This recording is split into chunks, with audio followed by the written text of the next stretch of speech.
You should go home, Jamie. I know. It's past 10. I know that too. And yet. She didn't look up from the spreadsheet. I didn't move from the doorway. The office was quiet in that specific way it got after everyone else had left.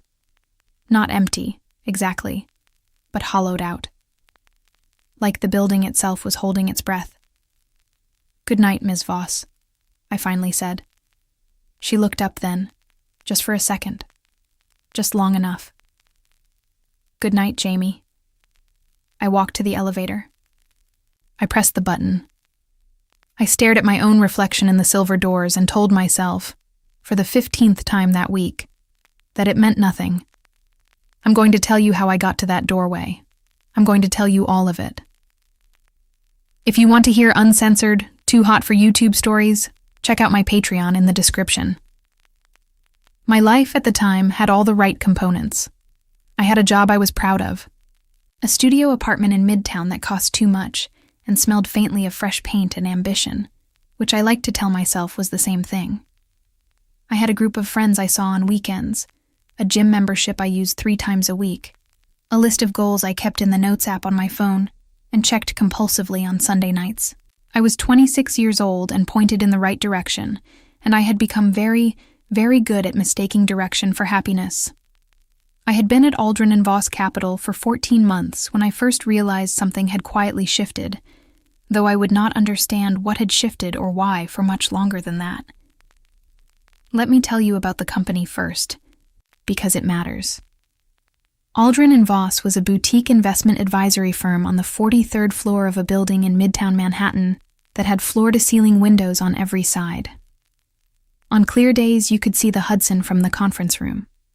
On cloudy days, the city disappeared into mist, and you got the strange feeling of being suspended somewhere between the known world and the edge of something else entirely.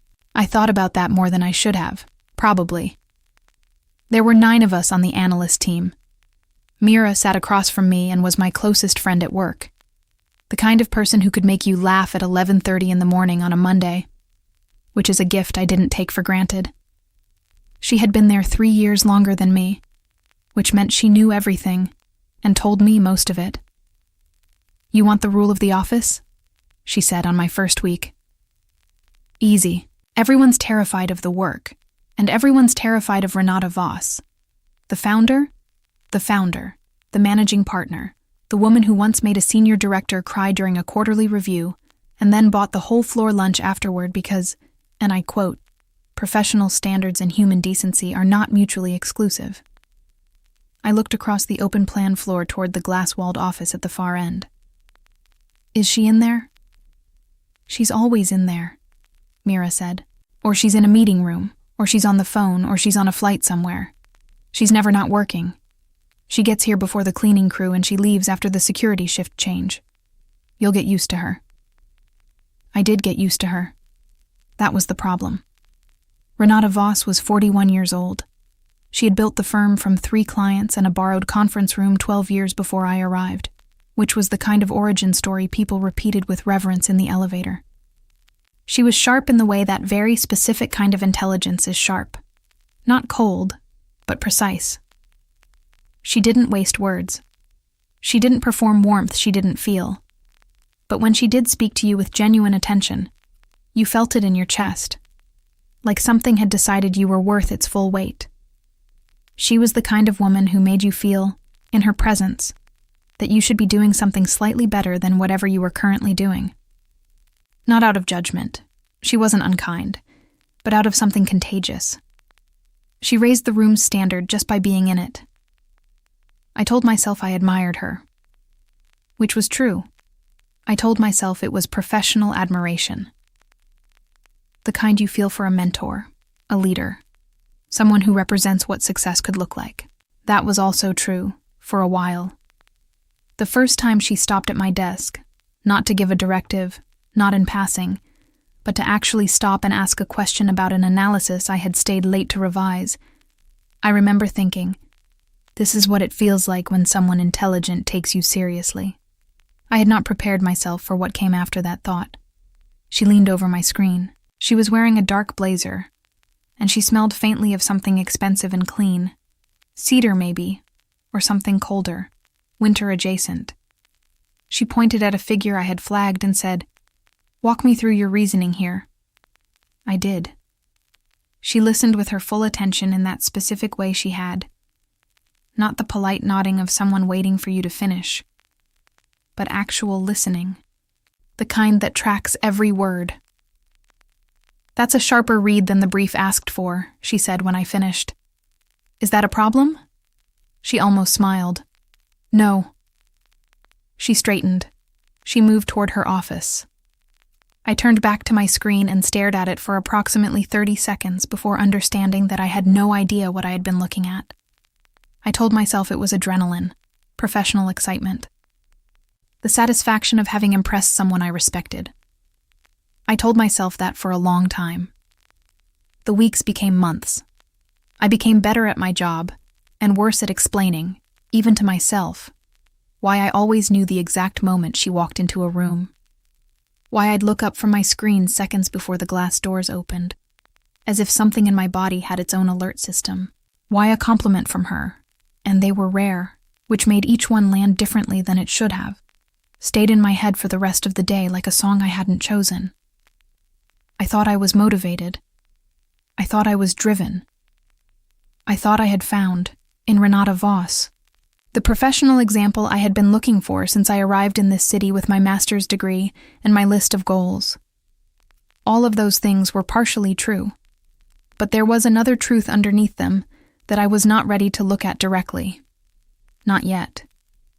It started, the way these things always do, with something small. We were in a late briefing, just the two of us, because the associate who was supposed to be there had a family emergency, and I had volunteered to cover. It was a Thursday evening in March. The city lit amber through the windows, and we were going through projections for a client who had changed his parameters 3 times in 2 weeks. "He's not actually confused," Renata said, mostly to herself, leaning back in her chair with the printouts in one hand. "He's stalling. He doesn't want to commit until he sees what the market does next week." "Should I revise the models around the new timeline?" She looked at me. "What would you do if this were your money?" I thought about it. I told her. She listened. Then she said, "I'd do the same." It sounds like nothing, I know. 2 people agreeing on a financial strategy at 8 o'clock on a Thursday. Completely mundane. But it wasn't the agreement that I kept turning over in my mind on the subway home. It was the question, what would you do if this were your money? Not what does the brief say, not what would standard protocol suggest. What would you do? She had looked at me like my answer mattered. Not because I was an analyst and my analysis was useful, though I was, and it was, but like my specific way of thinking about a problem was something she was genuinely curious about.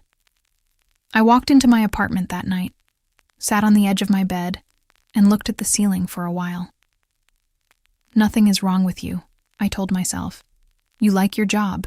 You like feeling useful. You admire her. That's it. That's the whole thing."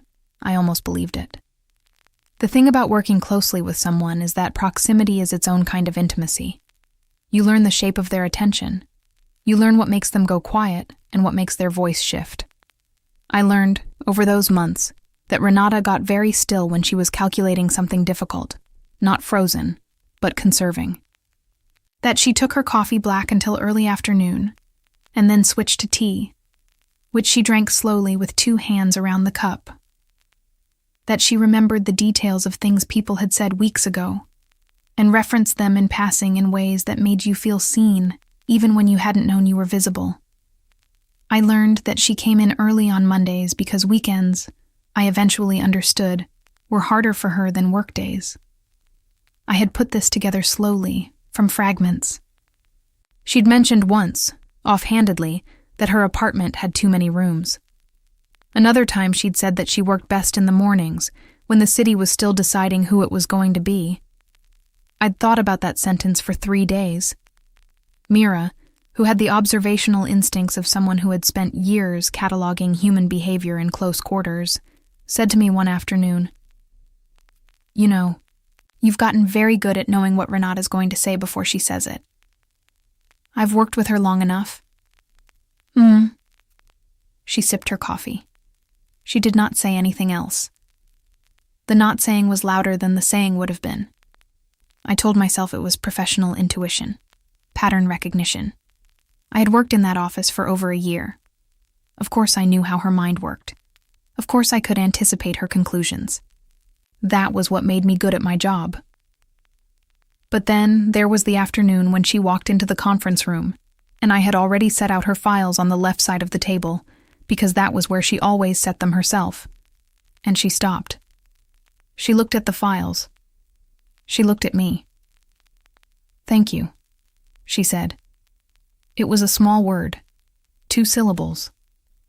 I had heard it before, from her and from everyone else, and it had always meant what it was supposed to mean, polite acknowledgement, nothing more. That afternoon, in that particular voice, with her hand resting flat on the folder I had placed there, it meant something that I did not have a clean category for. I started paying attention to things I had no professional reason to track. The way she looked when a meeting dragged past the point of usefulness, not impatient exactly, but economical. A very subtle contraction around the eyes that said I have already extracted everything useful from this conversation, and I am now simply waiting for it to end. The way she said my name.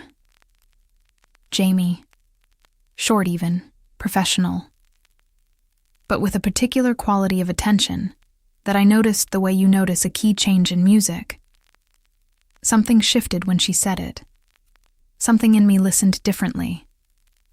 I started spending more time than necessary on deliverables for her review. Not to impress her, or not only to impress her, but because the moment when she read something I had built, and I could see her following the logic, and she looked up with that look. I wanted to be the reason for that look. That's when I knew I was in trouble. Not right away. I talked myself out of it the first time I had that thought. I told myself it was normal. That you could admire someone's mind so much that their approval felt electric. That it wasn't what it felt like. That feelings like this didn't mean anything specific. Not between 2 women, not at work, not between a managing partner and an analyst. I had an entire internal vocabulary for minimizing it. But the feelings didn't care about the vocabulary. She stayed late on a Friday night in April, which was unusual. The floor was empty. I had stayed to finish a model I had promised to have ready for Monday, and found myself still at my desk at 9, not because the model wasn't done, it had been done for an hour, but because I hadn't been able to make myself leave. At 9:15, she came out of her office. She saw me. She didn't look surprised. "You don't have to do that on Fridays," she said. "I know." She was quiet for a moment. "Is the Margolis model done?" "For the past hour." Something moved across her face that I couldn't fully name. Not quite amusement. Not quite concern. Something in between that landed directly in the center of my chest. "Go home, Jamie," she said, and her voice was different, softer. The kind of soft you use when you're not performing anything, when there's no audience and the workday armor has come off a little, and you're just a person talking to another person in a quiet room. "I will," I said. I closed my laptop. I did not go home. I went to the kitchen to get my jacket and stood in front of the window looking at the city for 10 minutes, trying to understand what was happening to me. By the time I made it to the elevator, I had convinced myself, again, that I was confusing professional devotion for something else, that it was projection, that it was the city, and the late hours, and the particular loneliness of being young and striving, and not entirely sure what you were striving toward. I pressed the lobby button and watched my own face in the silver doors. I was lying to myself, and some part of me knew it. I just wasn't ready to stop. May came and the city heated up, and the office ran cooler than usual to compensate, which meant jackets in the conference room and long walks at lunch just to feel the sun. I had a whole system by then, a set of invisible guardrails I had built to keep myself on the right side of the thing I was not naming. I didn't linger. I responded to everything professionally. I maintained the precise social distance that the hierarchy of the office required and added a few invisible inches to be safe. When she complimented my work, I said thank you and moved immediately to the next item on the agenda. When she looked at me, that particular look, the full attention one, I looked at my notes. The system worked, or it seemed to work. What it actually did was make me acutely, painfully aware of every moment I was managing. The thing I had not accounted for was that she would begin, around this time, to seek my input more often. It was subtle. It would be easy to explain professionally. I was good at my job. I had proven it. She trusted my analysis.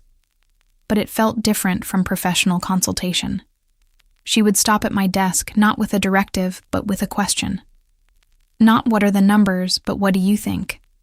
Not can you revise this, but do you see what I'm missing? You have an instinct for the human part of this work, she said to me once, when we were reviewing a client situation that had become more complicated than the numbers explained. Most analysts optimize for the quantitative. You keep asking why the person is making a choice the data doesn't justify. People usually have a reason, I said. Yes. She looked at me in that way. They do. I told myself later that it was a professional observation, a compliment about my work style, a managing partner noting the strengths of her team. All of that was true. But there was an afternoon, a Tuesday, overcast, the conference room, just the two of us again. When she said something, she immediately caught herself saying. We had been working through a scenario analysis, and I had pushed back on one of her assumptions, something I had learned to do carefully and directly, because she responded better to honesty than to hedging. She had listened, reconsidered, and then, mid-sentence, stopped. She looked at me. For a second, just a second, her expression was not the managing partner's expression. It was something more unguarded than that. You know, she said, and then stopped. What? She held my gaze for a moment longer than she should have. Nothing. You're right about the sensitivity analysis. She looked back at her papers. I looked at mine. Neither of us said anything for 20 seconds that felt considerably longer. I spent the rest of that day not thinking about it, by which I mean I thought about it constantly. The way she'd looked, the half-sentence she'd swallowed, the pause after my name that meant nothing, probably, almost certainly meant nothing, except that I replayed it on the subway home and before I fell asleep, and again the next morning in the shower, and could not make it mean nothing no matter how hard I tried. This was the part of the thing I had been avoiding looking at directly. It wasn't just that I was drawn to her. I had been telling myself it was admiration, then professional attachment, then some complicated cocktail of ambition and loneliness and projection. But this, the half-sentence, the pause, the unguarded look in the conference room, this was the moment that something in me stopped accepting its own lies. I felt something for her. I had felt it for a long time. And now I was almost certain she was feeling something too, or had felt something, or was fighting something, and not knowing for sure was a specific kind of unbearable. I did what any sensible person would do. I said nothing. I did nothing. I continued to show up, do my job, maintain my guardrails. I laughed with Mira over lunch. I called my mother on Sundays and said everything was fine. I went to the gym and stared at the wall on the treadmill, and ran until the feeling became background noise. I was very good at background noise by then, but things I was less good at were the moments I couldn't control. The moments when I was walking across the office and heard her voice in the conference room, even through the glass, even just the cadence of it, before I could hear the words, and felt it in my sternum. The moments when she handed me something and our fingers were briefly in the same airspace. The moments when she laughed at something Mira said, which was rare, and low and genuine and entirely unlike her professional register. And I looked over without meaning to, and she was already looking at me, as if she'd been waiting to see if I'd noticed. I had noticed. I always noticed. Late June, a Friday. She'd had back-to-back client calls all day. I could tell because she only came out for the mid-morning status briefing and then disappeared again, which meant the calls were going long. By 6, most of the office had cleared. I was finishing the last revision on a portfolio stress test that was due first thing Monday. My phone buzzed. A text from Mira. "Drinks?" I replied, "Maybe later." I looked up from my screen. Renata was standing in her office doorway, looking at nothing in particular. Just standing there with her arms crossed, jacket off, looking out over the empty floor. She hadn't noticed me yet. I watched her for a moment, which I knew was something I shouldn't do, something that would cost me nothing I could afford to lose. But I did it anyway. Because she looked, for just those few seconds, like the version of herself that existed when no one was watching. Tired. Human. Slightly undone by her own day. I thought, I know you're tired. I thought, I know your coffee shifted to tea at 2 o'clock, and you've had the same low-grade headache since the 3 o'clock call. I thought, I have learned the texture of your days without ever meaning to. She looked up. We made eye contact across the empty office floor. Neither of us spoke for a moment. "Still here?" she said. "Still here," I said. She nodded slowly, looked back out the window, said nothing else. I went back to my screen. My hands were completely steady. That was the thing I had gotten good at, looking steady when nothing inside me was. I stayed until I finished the model. I packed my bag. I walked to her office door. "Have a good weekend," I said. She turned from the window, looked at me with that look, the full one, the unguarded one, the one I had spent months cataloging and refusing to name. "You too, Jamie." I took the elevator down. I walked out into a warm summer evening. I stood on the sidewalk in the middle of all that city noise and all that city light, and stood very still for a moment and thought, something is going to have to give. I didn't know yet what that something would be. I thought it would be me, that I would leave the company, or transfer to the other office, or find some clean way to step out of orbit. I had started looking at postings, casually, without purpose. A way of having a door, even if I didn't want to walk through it. What I had not prepared for was that the something would be her, or rather, the thing that happened to her in late July. I had no way to know it was coming.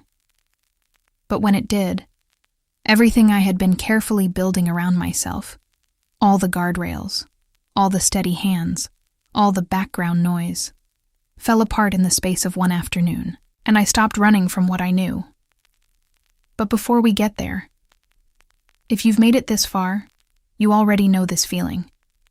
That thing you carry to work every morning and set on a shelf and tell yourself to leave there. That thing you are so careful not to name because once you name it, you can't unknow it. If this story is touching something in you, hit that like button right now. It helps this channel reach the women who need these stories, and I promise there are more of them than you think. If you're new here, subscribe and turn on the bell. Every story that goes up, you'll be the first to know. And tell me in the comments, have you ever talked yourself out of something you already knew was true? How long did you manage to keep the lie going? Write it down. I read everything. And tell me which city you're watching from. I put a heart on every single one. Now, back to our story. It was a Tuesday in late July. I know the date exactly, the way you know the dates of certain things not because you wrote them down, but because they get cut into you, and cutting leaves a mark. I was at my desk at 2:15 when Marcus from operations walked through the floor with a look on his face that I recognized as the kind of thing that happens before an announcement. He went directly to Diane, the senior associate, who was in the kitchen. They spoke quietly. Then Diane went to the senior analyst's desk. Then someone made a call. I noticed the pattern before I heard the words. Mira came back from the bathroom 20 minutes later with her jaw set. She sat down slowly. She didn't look at her screen. "What happened?" I asked. She turned to look at me. "Renata's sister," she said. "She was in an accident on I-95 this morning. She's in surgery." The sound of the office continued around me.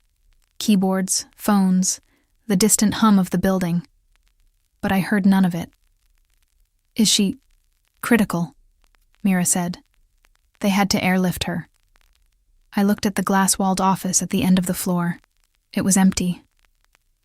"She left an hour ago," Mira said quietly. "She didn't tell anyone. Diane figured it out when she saw her car was gone from the garage." I sat with that for a moment. Renata Voss, who always told someone where she was going, who operated with the precision of someone who understood that information management was its own form of control, who had walked out of her own office without a word to anyone, which meant that the call had arrived, and the shock had reached something deeper than protocol. I thought about her driving. I thought about the empty office. I thought about all the things I had spent 6 months telling myself I didn't feel, and I sat with them very quietly, and this time I did not try to argue. The next 24 hours were strange. The office was quiet in a way it had never been. Not the productive quiet of a floor in focus, but the held breath quiet of a group of people who did not know what to expect. Diane took the afternoon meetings. Marcus fielded calls. I revised a model that didn't need revising and stared at my screen and did not go home until 9, though I couldn't have told you clearly why. She didn't come in the next day, or the day after. On Thursday, an email came from her to the team. Professional, brief, efficient in the way only very controlled grief can produce.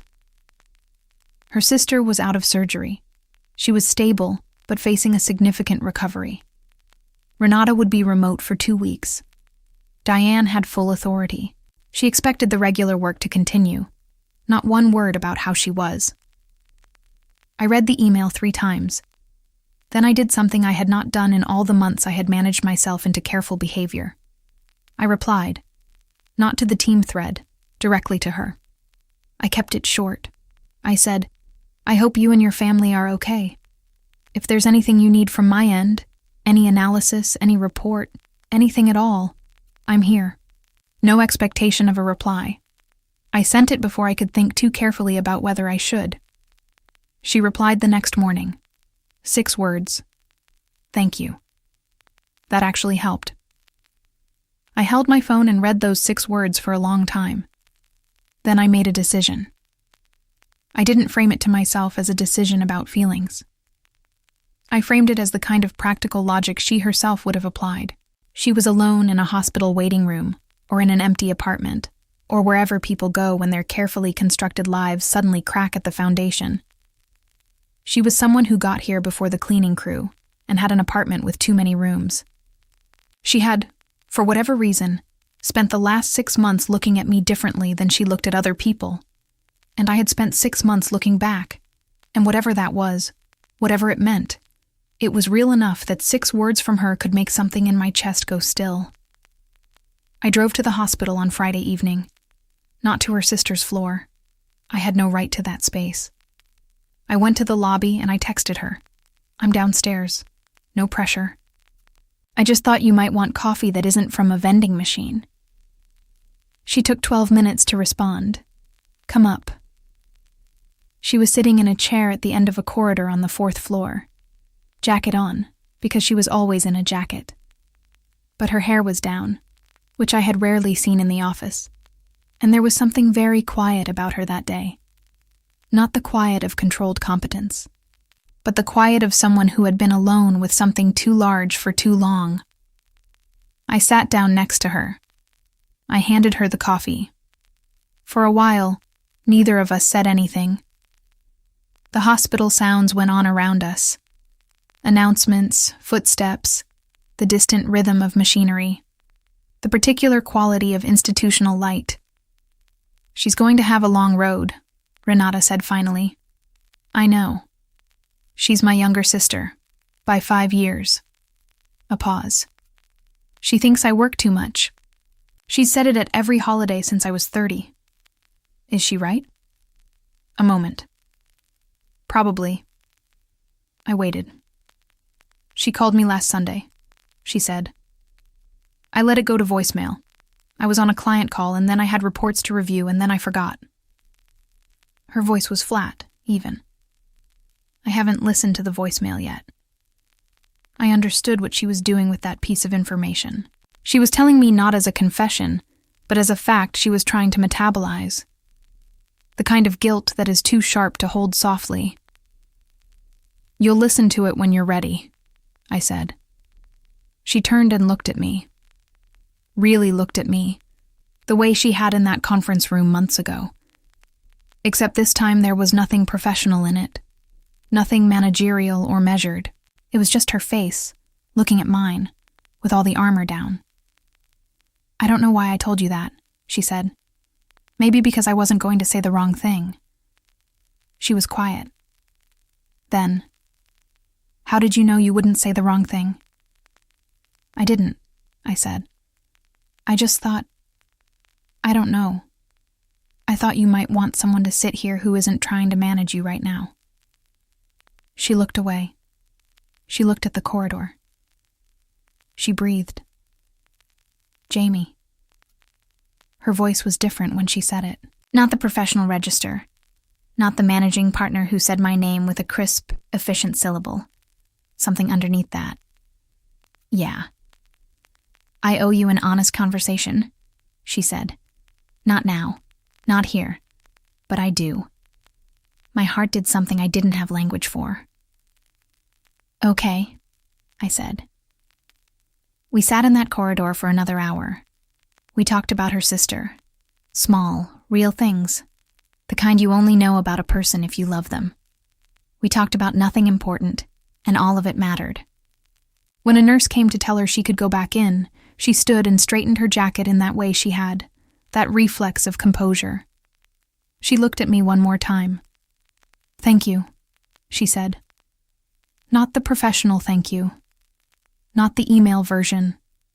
The kind that means, you showed up when you didn't have to, and I know what that cost you. Of course, I said. I took the elevator down alone. I walked out into the July heat. I stood on the sidewalk, and I stopped trying to talk myself out of anything. I knew. I had known for a long time. The only question had ever been what I was going to do with what I knew. She came back to the office 2 weeks later. I had not stopped working during those 2 weeks. None of us had. But the office without her had a different quality. Still functional, professionally intact, but missing something I could only name by its absence. The room's register had changed. She walked in on a Monday morning, and the floor gathered itself back into what it was supposed to be. I looked up when I heard the glass doors. She looked at me first. Not the floor, not her office, not Diane waiting to brief her. Me, for exactly 1 second. And then she was moving forward, and the day was beginning, and everything returned to its professional surface. We worked normally for 2 days. She was quieter than usual, not withdrawn, but conserving, the way I had learned to recognize. On Wednesday evening, everyone had left by 7. I was still at my desk, not because I had a reason to be, but because I had stopped making myself leave early as a self-management exercise. I had made myself a different kind of promise, somewhere in those 2 weeks, though I hadn't found words for it yet. She came out of her office at 7:15. She stood in the middle of the open floor, looking at me. "Come have dinner with me," she said.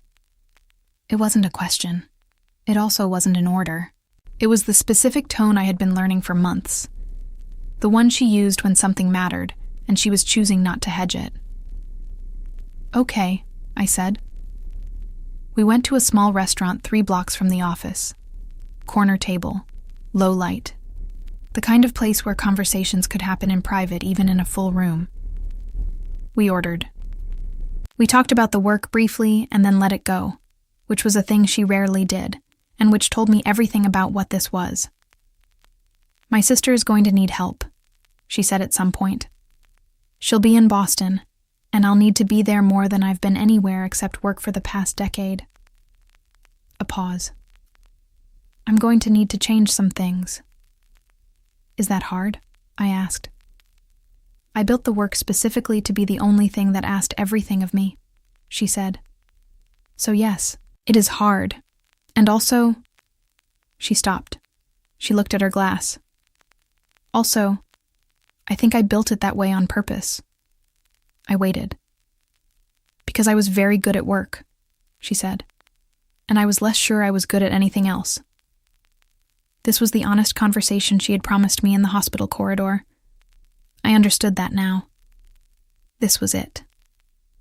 You're not what I expected, she said, when you first came onto my team. I knew you were good, that I could see from the work. But the other part, the way you pay attention, the way you ask why instead of just what, I hadn't expected that to matter as much as it did. To the work? I asked. She looked at me. No. The restaurant went on around us. We were very still. I've been very careful, she said, professionally. I've been careful because I understood. I understand what the power difference means, and I am not someone who mistakes position for permission. Her voice was level, but underneath it was something taut and real. But I also... She exhaled. I also need you to know that the carefulness was never indifference, in case you thought it was. I thought about every guardrail I had built, every background noise strategy. Every morning I had gotten on the subway and talked myself back to level. I didn't think it was indifference, I said. What did you think it was? I thought it was the same thing I was doing, I said, not knowing what to do with it. She looked at me for a long moment. Then she said, very quietly, my sister called me every Sunday for 11 years, and I answered every time, except the last one. I held that. I've been putting things on shelves, she said, for a very long time, telling myself I would deal with them later, that the right time would come, that I would know when. She stopped, looked at the table. When she looked back up, her eyes were clear and direct and completely without performance. She almost didn't make it, and I stood in that corridor and I thought, what have I been waiting for? Specifically, what have I actually been waiting for? I didn't say anything. There are moments when you understand that someone is not looking for an answer. They're arriving at one. I'm not asking you for anything, she said. I want to be clear about that. You work for me. That hasn't changed, and it's real, and I don't take it lightly.